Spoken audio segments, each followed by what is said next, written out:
नमस्कार दोस्तों, स्वागत है आपका स्कंद पुराण के महेश्वर खंड के कुमारिका खंड के एक नए अध्याय में। आज हम जानेंगे कुमार का अनुताप, भगवान विष्णु का उन्हें समझाना तथा उनकी सम्मति से स्कंद द्वारा 3 शिवलिंगों की स्थापना और भगवान शिव का वरदान। तो चलिए शुरू करते हैं।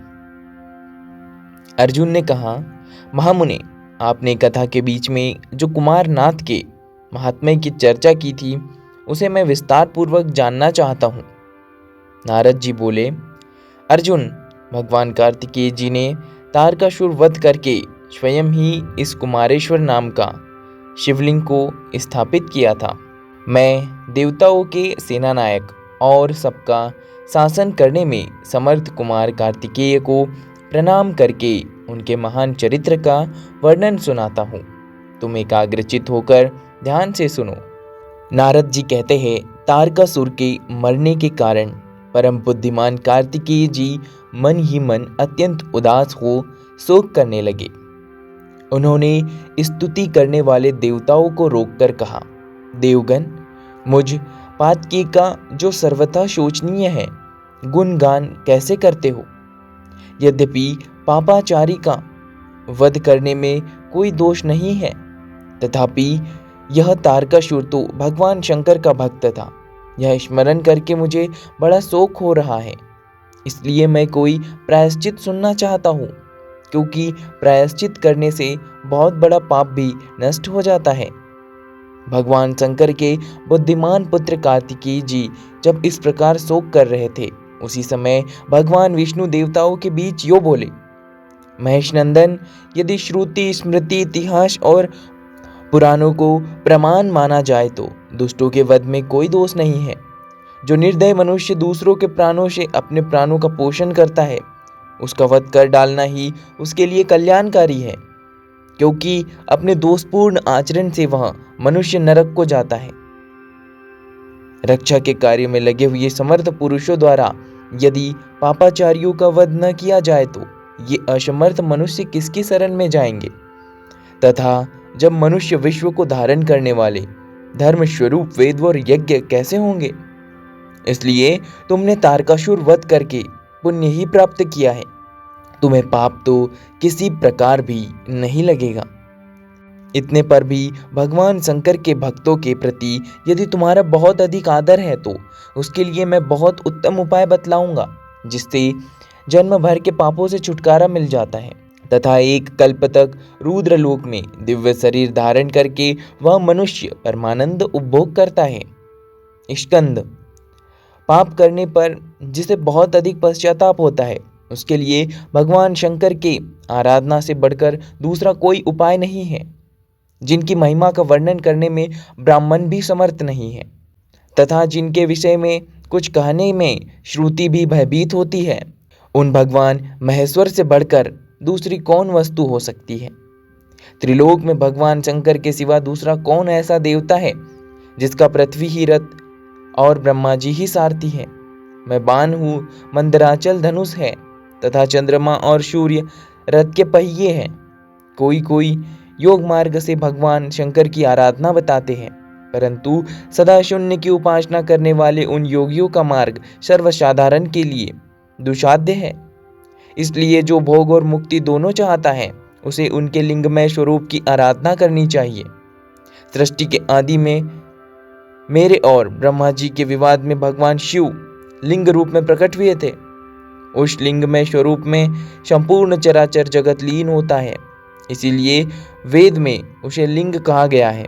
जो परम बुद्धिमान भगवान शंकर के स्वरूप भूत लिंगों को श्रद्धा और पवित्र भाव से जल के द्वारा स्नान कराता है, उसने मानो ब्रह्मा जी से लेकर तृण पर्यंत इस संपूर्ण जगत को तृप्त कर दिया।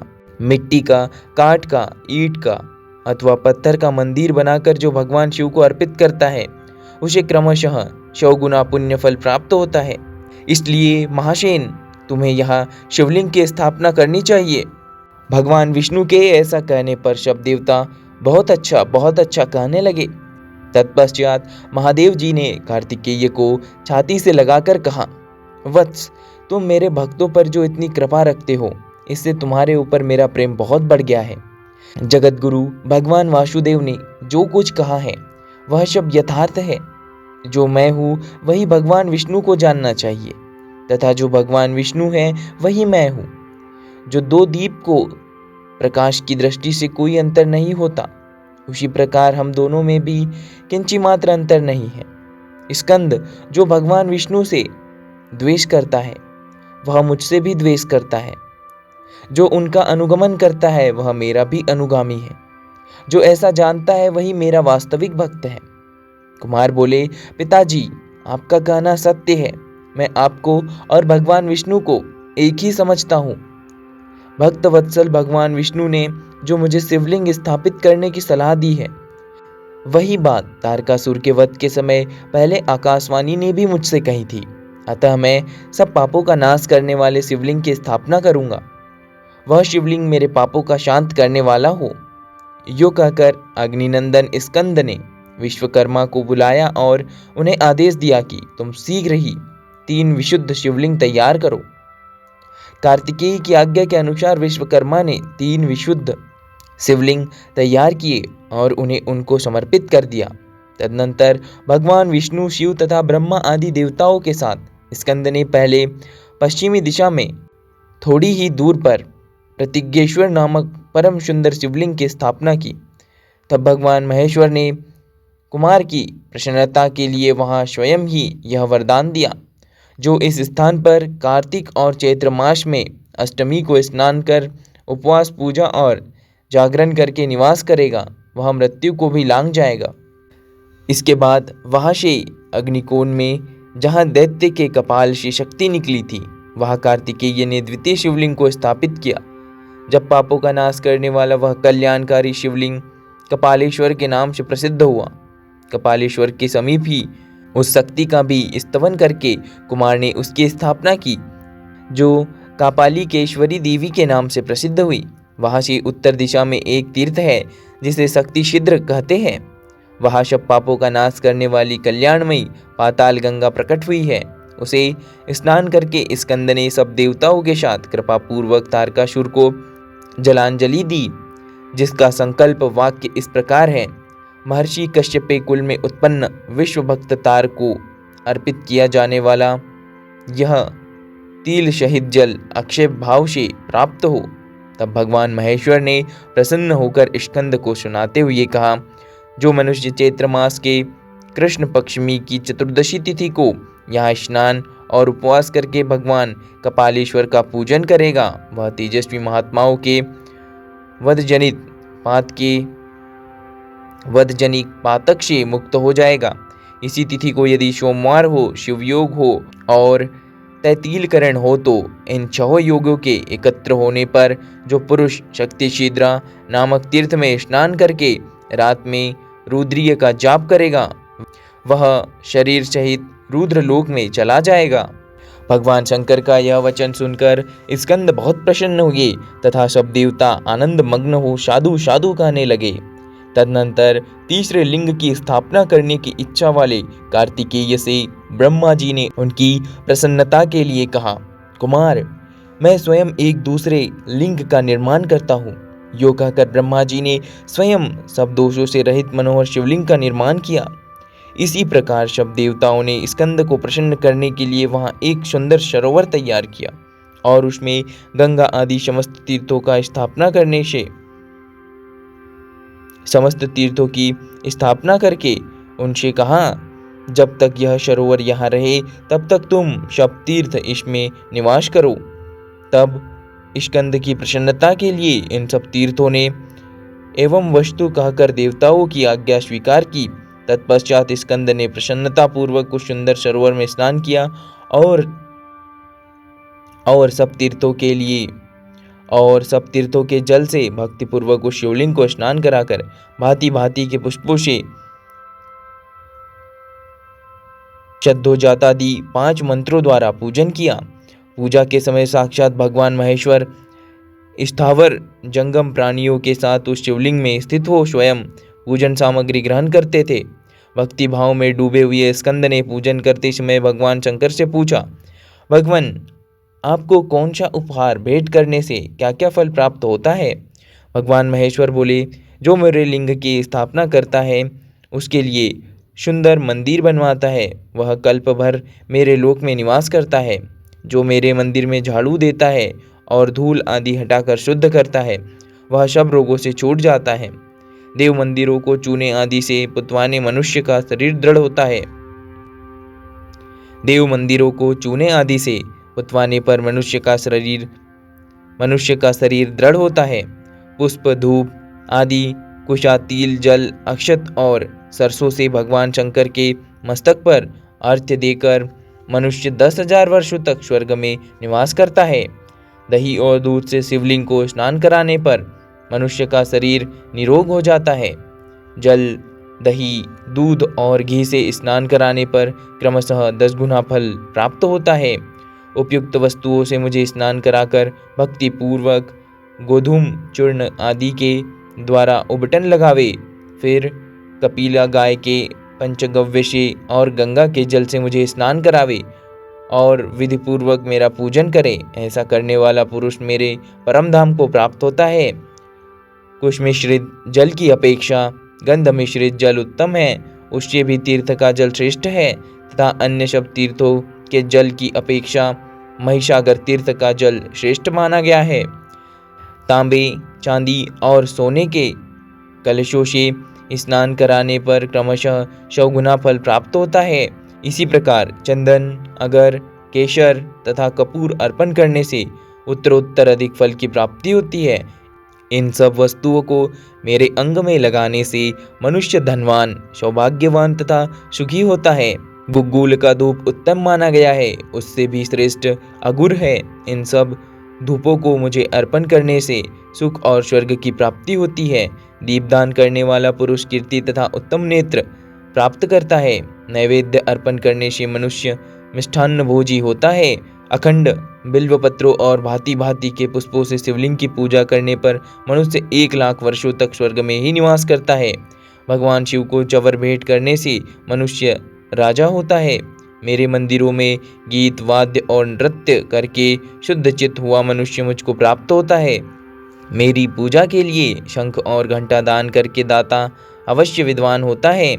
मेरी रथ यात्रा का उत्सव करके मनुष्य चिरकाल के लिए शोकों से मुक्त हो जाता है। मुझे नमस्कार और प्रणाम करके मानव महान कुल में जन्म लेता है। जो मेरे आगे शास्त्र का पाठ कराता है वह ज्ञानी होता है। भक्तिपूर्वक मेरी स्तुति करने पर मनुष्य मन के मोह से मुक्ति पा जाता है और मेरे आगे आरती घुमाने से उपासक पीड़ा रहित होता है। मुझे शीतल चंदन अर्पण करने पर दुख जनित संतापों से छुटकारा मिल जाता है। शिवलिंग के समीप अपनी शक्ति के अनुसार दान करने पर दाता को उस दान का 100 गुना फल मिलता है तथा वह इस लोक और परलोक आनंद का भागी होता है। मैं शिवलिंग को प्रणाम करने पर 15, उसे स्नान कराने पर 20 तथा उसकी विविध पूर्वक पूजा करने पर 100 अपराधों को क्षमा कर देता हूँ। कुमार, इस तीर्थ में पूर्वोक्त संपूर्ण फलों की प्राप्ति होंगी। जो लोग कुमारेश्वर नाम से यहाँ मेरी पूजा करेंगे वे पूर्वोक्त संपूर्ण फलों के भागी होंगे। बेटा, जैसे काशीपुर में मैं विश्वनाथ के रूप में निवास करता हूँ, उसी प्रकार इस गुप्त क्षेत्र में मैं कुमारेश्वर नाम धारण करके रहूँगा। देवताओं के सामने ही भगवान शंकर का यह वचन सुनकर कुमार कार्तिकेय को बड़ा विस्मय हुआ। वे भगवान गिरिजापति को नमस्कार करके उनकी स्तुति करने लगे। जो सब प्रकार के रोग शोक से रहित है, उन कल्याण स्वरूप भगवान शिव को नमस्कार है। जो सबके भीतर मन रूप से निवास करते हैं, उन भगवान शिव को नमस्कार है। संपूर्ण देवताओं से पूजित भगवान शंकर को नमस्कार है। महेश्वरों को नमस्कार है। भक्तजनों पर निरंतर कृपा करने वाले आप भगवान महेश्वर को नमस्कार है। सबकी उत्पत्ति के कारण भगवान भव को नमस्कार है। भगवान, आप भव के उद्भव, संसार के स्रष्टा है, आपको नमस्कार है। कामदेव का विध्वंस करने वाले आपको नमस्कार है। आप गूढ़ भाव से महान व्रत का पालन करने वाले हैं, आपको नमस्कार है।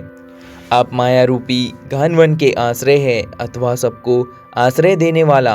आपका स्वरूप योग माया समावृत होने के कारण दुर्बोध है, आपको नमस्कार है।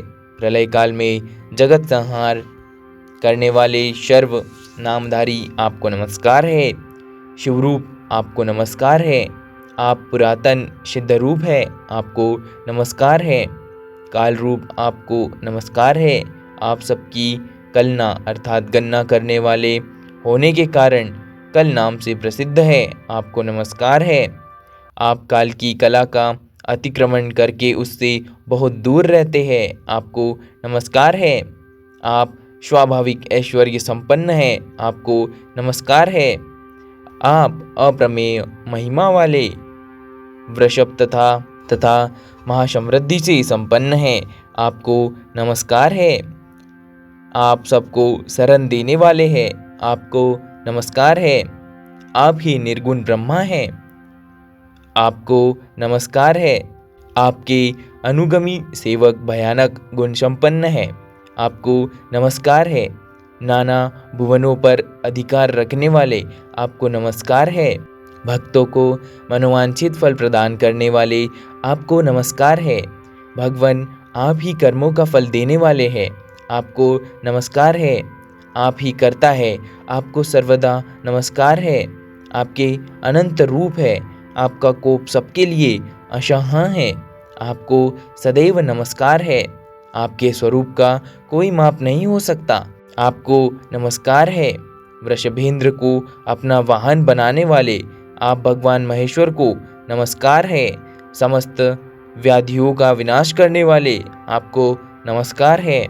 आप चराचर स्वरूप सबको विचार देने वाले कुमारनाथ के नाम से प्रसिद्ध तथा परम कल्याण स्वरूप है, आपको नमस्कार है। प्रभु, आप मेरे स्वामी हैं, संपूर्ण भूतों के ईश्वर एवं महेश्वर है। आप ही समस्त भोगों के अधिपति हैं और आप ही क्रोध और मोह पर शासन करने वाले हैं। पर और अपर कारण और कार्य के स्वामी भी आप ही हैं। सबकी हृदय गुहा में निवास करने वाले परमेश्वर तथा मुक्ति के अधीश्वर भी आप ही हैं, आपको नमस्कार है। पार्वती नंदन स्कंदने, सबको वर देने वाले शूलपाणी भगवान उमापति की इस प्रकार स्तुति करके उनके चरणों में मस्तक झुकाया और नमो नमः का उच्चारण किया। इस प्रकार भक्ति भाव से भरे हुए अपने योग्य स्तवन सुनकर शिवजी बहुत संतुष्ट हुए और पुत्र कार्तिकेय का उन्होंने चिरकाल तक अभिनंदन करके कहा, बेटा, मेरे भक्त के वध करने का जो दुख तुम्हारे मन में हुआ है उसका विचार तुमको नहीं करना चाहिए। अपने इस कर्म से तुम मुनियों के लिए भी स्पृहणीय बन गए हो। जो लोग सायंकाल और सवेरे पूर्ण भक्ति पूर्वक तुम्हारे द्वारा की हुई इस स्तुति से मेरा स्तवन करेंगे, उनको जो फल प्राप्त होगा उसका वर्णन करता हूँ। सुनो, उन्हें कोई रोग नहीं होगा, दरिद्रता भी नहीं होगी तथा प्रियजनों से कभी वियोग भी नहीं होगा। वे संसार में दुर्लभ भोग का उपभोग करके मेरे परम धाम को प्राप्त होंगे। इतना ही नहीं, मैं उन्हें और भी परम दुर्लभ व वरदान करूँगा। इतना ही नहीं, मैं उन्हें और भी परम दुर्लभ वर प्रदान करूँगा। बेटा, मैं तुम्हारी भक्ति से बहुत प्रसन्न हूँ और तुम्हारी प्रसन्नता के लिए सब कुछ करूँगा। जो मनुष्य वैशाख मास की पूर्णिमा को महिसागर के तट पर मेरी स्तुति करेंगे, उनका वह शब्दान पूजन अक्षय होगा। जो मानव वैशाख की पूर्णिमा को यहाँ के सरोवर में स्नान करेंगे, उन्हें सब तीर्थों के स्नान जनित फल की प्राप्ति होगी। कार्तिकेय, जब भी कभी अनावृष्टि हो, नाना प्रकार के उत्तम कलशों द्वारा विधिपूर्वक गंधयुक्त जल से मुझे 1, 3, 5 अथवा 7 रात तक स्नान करावे और मेरे सर्वांग में कुमकुमा का लेप करे। फिर 2 वस्त्र धारण कराकर लाल कनेर के पुष्पों तथा जवा के पुष्पों और फूल की मालाओं से मेरा पूजन करे। पूजन के पश्चात उत्तम व्रत का पालन करने वाले तपस्वी ब्राह्मणों को भोजन करावे। मेरी प्रसन्नता के लिए 1 लाख आहुति हवन करे।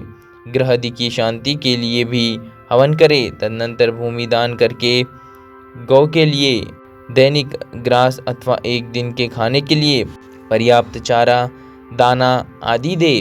तत्पश्चात मंगल में शांति पाठ एवं रुद्र का जप करावे। इसी विधान से उत्तम ब्राह्मणों द्वारा अनुष्ठान कराने पर जब शून्य बादल भी उस समय अवश्य वर्षा करते हैं, भांति भांति के धान्यों तथा हरी हरी घासों से वसुधा परिपूर्ण हो रह जाता है। इस अनुष्ठान के प्रभाव से राजा धर्मपरायण होता है, शत्रुमंडलीय से वह कभी पीड़ित नहीं होता। जो मनुष्य यहाँ भक्ति युक्त होकर मुझे घृत से स्नान कराता है, उसे कन्यादान का फल होता है। जो दूध अथवा पंचामृत से मुझे स्नान कराता है, उसे अग्निष्टोम यज्ञ का फल प्राप्त होता है। जो कुमारेश्वर तीर्थ में मृत्यु को प्राप्त होता है, वह महाप्रलय काल तक मेरे लोक में निवास करता है। अयनारंभ के दिन विषुव योग में, जबकि दिन और रात बराबर होते हैं, चंद्रमा और सूर्य के ग्रहण काल में, पूर्णिमा तथा अमावस्या तिथि को संक्रांति के समय तथा वैधृति योग में जो मनुष्य महिसागर संगम में स्नान करके भक्तिपूर्वक कुमारेश्वर का पूजन करता है, उसके पुण्य फल का वर्णन सुनो। पृथ्वी के संपूर्ण तीर्थों में स्नान करने का जो महान फल है तथा संपूर्ण शिवलिंगों के पूजन का जो सर्वश्रेष्ठ फल है, वह सब उसे प्राप्त होता है। कुमारेश्वर की सेवा से मनुष्यों को निश्चित रूप से आरोग्य, पुत्र, धन तथा उत्तम सुख की प्राप्ति होती है। जो तपस्वी इस तीर्थ में ब्रह्मचर्य का पालन करते हुए पवित्रता पूर्वक निवास करता है, वह सर्वश्रेष्ठ पाशुपत योग को प्राप्त करके मुझ में लीन हो जाता है। बेटा, यहाँ तुम्हारे द्वारा स्थापित किए हुए शिवलिंग को तुम्हारी प्रसन्नता की वृद्धि के लिए मैंने ये वरदान दिए हैं। स्कंद ने कहा, महेश्वर, आपके दिए हुए ये वरदान पाकर मैं कृतकृत्य हो गया। आपको नमस्कार है, नमस्कार है, नमस्कार है। प्रभु, आप कभी इस स्थान का त्याग न करें। देवेश्वर भगवान शिव से प्रणाम पूर्वक यह प्रार्थना करने के पश्चात स्कंद ने माता पार्वती के चरणों में मस्तक झुकाकर कहा, माँ, मेरा प्रिय करने की अभिलाषा से तुम्हें भी इस स्थान का कभी त्याग नहीं करना चाहिए। पार्वती बोली, बेटा, जहाँ भगवान शंकर विराजमान होते हैं, वहाँ तो मैं स्वभाव से ही निवास करती हूँ।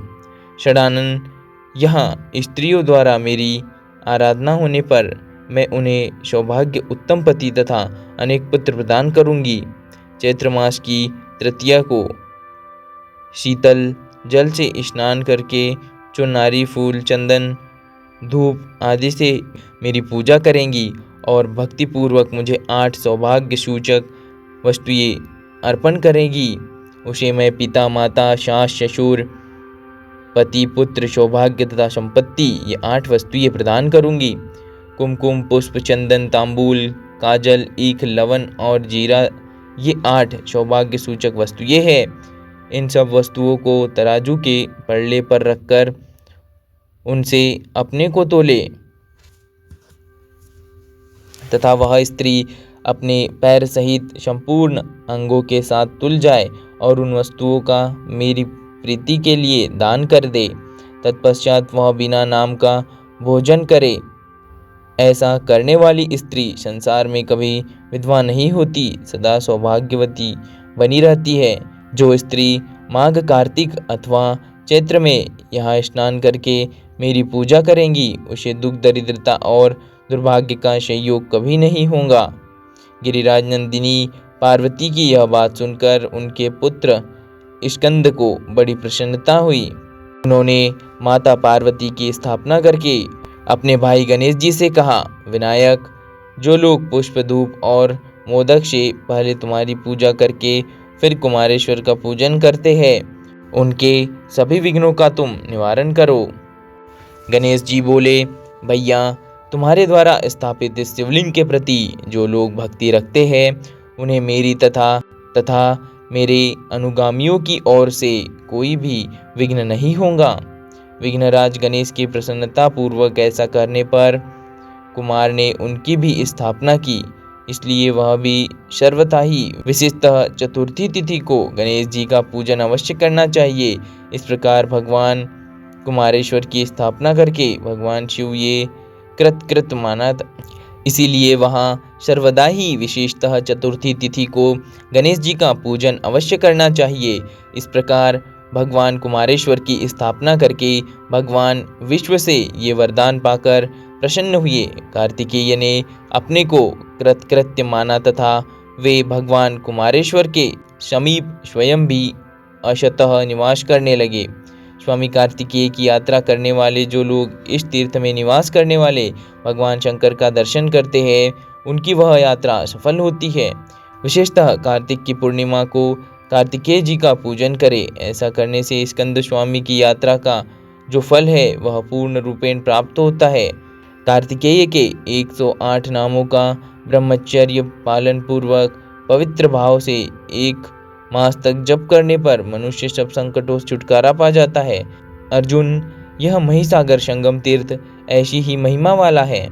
दोस्तों, इसी के साथ आज के इस अध्याय का यहाँ समापन होता है। बाकी हम पढ़ेंगे अगले अध्याय में, अगले वीडियो में। तब तक के लिए धन्यवाद।